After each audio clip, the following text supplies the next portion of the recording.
बिस्मिल्लाहिर्रहमानिर्रहीम। अस्सलाम वालेकुम। आज 21 जुलाई बरोज़ जुमेरात हम बात करेंगे इलेक्शन कमीशन अपने आप को गैर महफूज बना चुका है। पाकिस्तान तहरीक इंसाफ के चेयरमैन और पाकिस्तान तहरीक इंसाफ की तरफ से जो इल्ज़ामात लगाए गए थे वो आज सच साबित हो गए हैं और इलेक्शन कमीशन के सबसे बड़े और चीफ़ इलेक्शन कमिश्नर के सबसे बड़े जो खैरख्वाह थे, आज उन्होंने भी चीफ़ इलेक्शन कमिश्नर को कह दिया है कि वो उनके हाथ साफ नहीं हैं।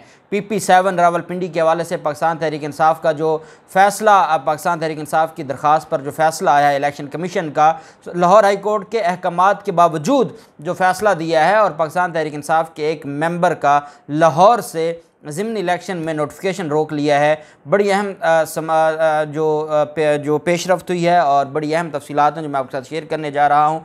पहले हम बात करेंगे कि लाहौर से एक जो मेंबर का नोटिफिकेशन क्यों इन्होंने रोका है और पाकिस्तान तहरीक इंसाफ के जो 15 वोट हैं, जो 15 इलेक्शन जीत चुके हैं, उनमें से 14 का नोटिफिकेशन जारी कर दिया है जबकि एक का रोक लिया है। क्यों रोका है?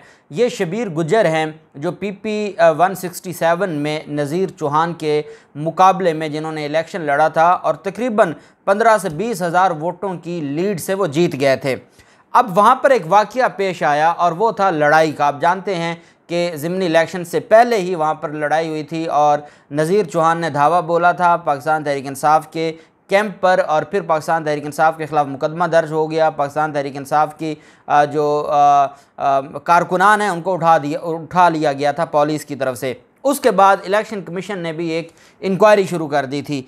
अब इलेक्शन कमीशन की बदनीयती देखें, जहाँ पंजाब में जिस होटल में पाकिस्तान तहरीक इंसाफ और काफ लीग के लोग रिहाइश पजीर हैं और जो 10-15 मेंबरान ने अभी पहुंचना है उनके लिए रास्ते बंद किए हुए हैं राना सनाउल्लाह और अता तारड़ ने, और वो छुप छुपा के वहाँ पर पहुँच रहे हैं। वो ये क्योंकि इनको एक एक वोट की टेंशन लगी हुई है।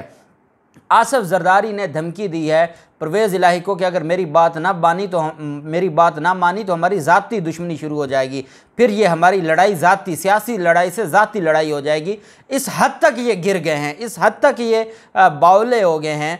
और अब इलेक्शन कमीशन क्या कह रहा है? इलेक्शन कमीशन एक एक करके इनको बचा रहा है कि किसी तरीके से पाकिस्तान तहरीक इंसाफ की जो मौजूदा वहाँ पर अक्सरियत है वो अक़लियत हो जाए, किसी तरीके से हमजा शहबाज बच जाए। आसफ जरदारी कहते हैं हमजा शहबाज सिर्फ शहबाज शरीफ का बेटा नहीं, मेरा भी बेटा है। इस हद तक ये लोग चले गए हैं और शबीर गुजर का अब इन्होंने नोटिफिकेशन रोक लिया है इस वजह से कि क्योंकि वो जो इंक्वायरी है वो पेंडिंग है और जब तक इंक्वायरी पेंडिंग है तो हम इसको रोक लेते हैं। उस पर अब पाकिस्तान तहरीक इंसाफ की जो क़यादत है वो लाहौर हाई कोर्ट पहुँच चुकी है दरख्वास्त दायर करने के लिए। अल्टीमेटली इनको वो जारी करना पड़ेगा क्योंकि फिर जो सारी चीज़ें हैं, फिर सुप्रीम कोर्ट ऑफ पाकिस्तान के भी अहकामात हैं, इनको जारी करना पड़ेगा। लेकिन आप बदनीयती देखें और मैं आपको आगे बताऊंगा कि सबसे बड़ा जो पाकिस्तान मुस्लिम लीग नून का तर्जमान या हामी और सहाफ़ियों में जो बड़ा सहाफ़ी समझा जाता है, नून लीगी बड़ा सहाफ़ी वो, और जो सबसे बड़ा चीफ़ इलेक्शन कमिश्नर का खैरख्वाह था, उसने भी आज उंगली कर दी है चीफ़ इलेक्शन कमिश्नर के हवाले से। आज जब समाअत शुरू हुई, आप जानते हैं कि कल लाहौर हाई कोर्ट का एक फ़ैसला आया। लाहौर हाई कोर्ट ने नताइज रोक दिए और चीफ़ इलेक्शन कमिश्नर और इलेक्शन कमीशन को कहा, चीफ़ इलेक्शन कमिश्नर को नहीं, इलेक्शन कमीशन को कहा कि आप इस मामले को सुनें। पहली बात तो यह है कि चीफ़ इलेक्शन कमिश्नर को इखलाकी तौर पर यह चाहिए था कि वो ख़ुद उस बेंच में ना बैठते जहां इतने ज़्यादा इल्ज़ामात लग गए हों और वहां पर आप किसी भी सूरत में गैर जानिबदार रह ही नहीं सकते। हमने अदालतों में देखा है, अगर किसी जज साहब के हवाले से कोई सवाल आ जाए, वो जज साहब खुद कहते हैं जी, वो माजरत कर लेते हैं, वो उस बेंच में बैठते नहीं हैं। ये कैसे लोग हैं कि इतना कुछ हो गया और चीफ़ इलेक्शन कमिश्नर खुद बैठ गया सुनने के लिए। वहाँ पर चीफ़ इलेक्शन कमिश्नर की तरफ से ये कहा गया कि आपने तो कोई दरख्वास्त ही नहीं दी, पाकिस्तान तहरीक इंसाफ की तो मेरे पास कोई दरख्वास्त ही नहीं है, तो मैं कैसे आपको सुनूं। पाकिस्तान तहरीक इंसाफ ने कहा हुजूर हम आपको दरख्वास्तें देने नहीं आए, हमें तो लाहौर हाई कोर्ट ने हुक्म दिया कि जाएँ इलेक्शन कमीशन 10 बजे आपकी समाअत होगी, हम तो इसलिए आए हैं।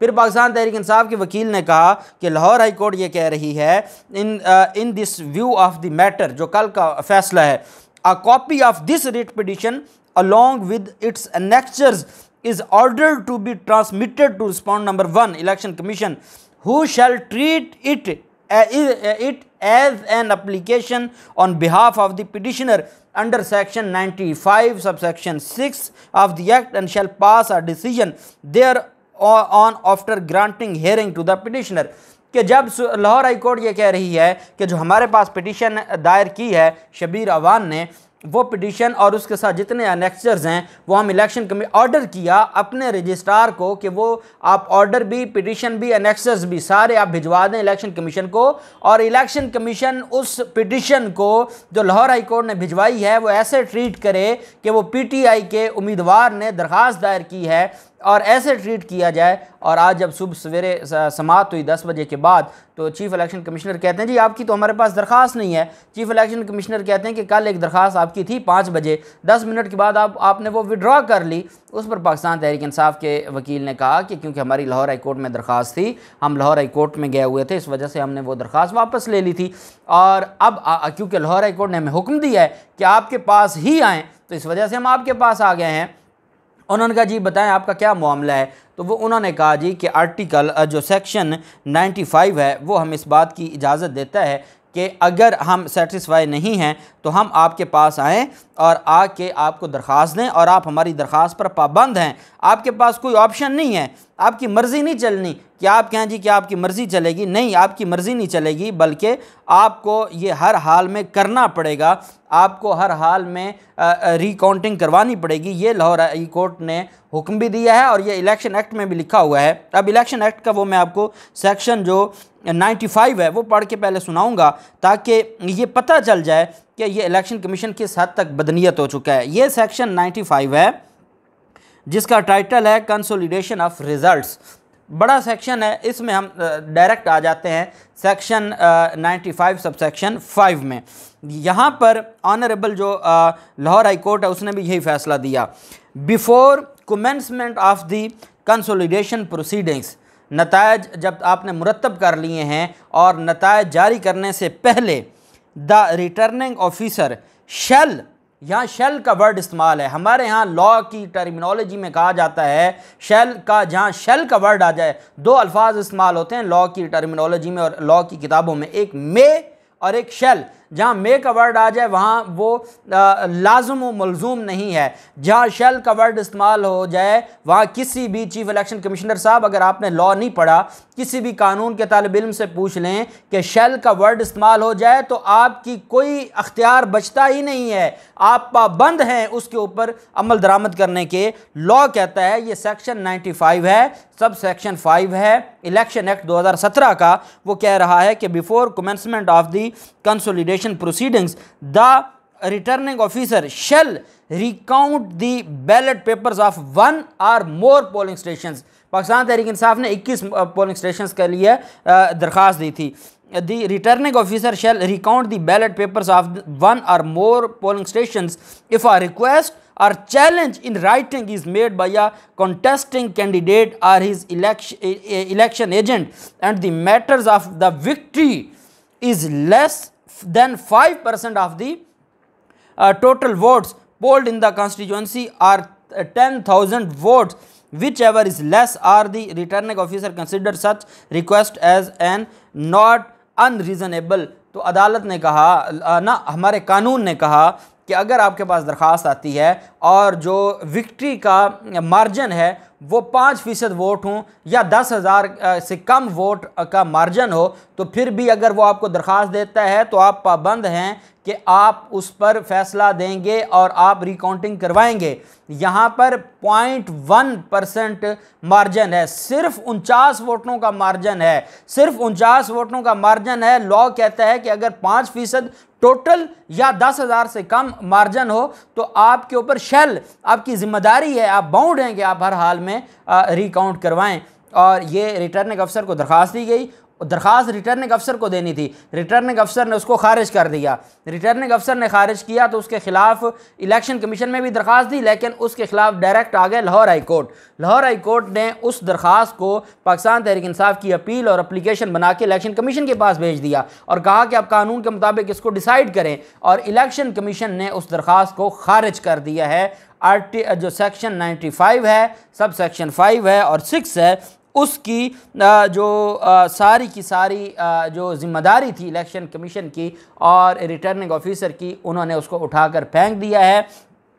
ये वो इनका किरदार है जिस किरदार के ऊपर इनके अपने भी अब इनके ख़िलाफ़ बोलने लग गए हैं और इन्होंने मुस्तरद किया है। 49 वोट थे और क्योंकि इन्होंने हर हाल में जितवाना है और ये समझते हैं कि अगर ये एक पाकिस्तान तहरीक इंसाफ को सीट मिल जाएगी तो फिर मसाइल पैदा हो जाएंगे दूसरी जमात के लिए। यही वजह है कि जो अब अगर इलेक्शन कमीशन, ये हामिद मीर ने ट्वीट किया है, हामिद मीर जो सबसे बड़ा खैर खा है नून लीग का और चीफ इलेक्शन कमिश्नर का, इस फैसले के बाद उस सबसे बड़ा हामी ये कह रहा है कि इलेक्शन कमीशन, अगर वर्ड है इफ़, अगर इलेक्शन कमीशन के हाथ साफ हैं तो दोबारा गिनती में हर्ज क्या है।